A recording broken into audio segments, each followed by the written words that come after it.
ఒక విషయం చెప్పాలరా. ఏమి?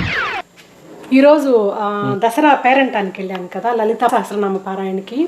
అక్కడ మా ఫ్రెండ్స్ వాళ్ళందరూ కొత్త చీర కట్టుకొచ్చారు తెలుసా అందరూ. నేను ఒక్కదాన్నే పాత చీర కట్టుకెళ్ళాను, దట్టు 3 ఏళ్ల క్రితం చీర. పోయినసారి కూడా ఈ మాట అన్నట్టున్నావు. అవును, పోయినసారి కూడా 4-5 సంవత్సరాల క్రితం చీర కట్టుకెళ్ళాను నేను. అంతకుముందు సంవత్సరం కూడా ఈ మాట అన్నావు. అవును, అంతకుముందు 5 ఏళ్ల క్రితం చీర కట్టుకెళ్ళాను నేను. అసలు అందుకే నీ హార్ట్ బ్రేక్ చేయకూడదని నేను కొనిలేదు. నాకు చీరలు లేవు కొత్తవి అంటుంటే. అంటే నువ్వు 5 సంవత్సరాల ముందుది 2 ఏళ్ళ ముందు కట్టుకెళ్ళావు, 4 సంవత్సరాల ముందుది 3 ఏళ్ళు, అదే అంత ఆ నెక్స్ట్ ఇయర్ కొనింది కట్టుకెళ్ళావు. అంటే నువ్వు ఎవ్రీ 3 ఇయర్స్ ఆ 3 ఇయర్స్ ముందు కొన్న చీర కట్టుకెళ్ళే సైకిల్ ఉంది నీకు. సో ఇప్పుడు అది బ్రేక్ చేసి నేను సాధిస్తాను చెప్పు ఇప్పుడు. కాబట్టి అనవసరంగా నీ సెంటిమెంట్స్ బ్రేక్ చేయడం ఎందుకని కొత్తది కొనిలా.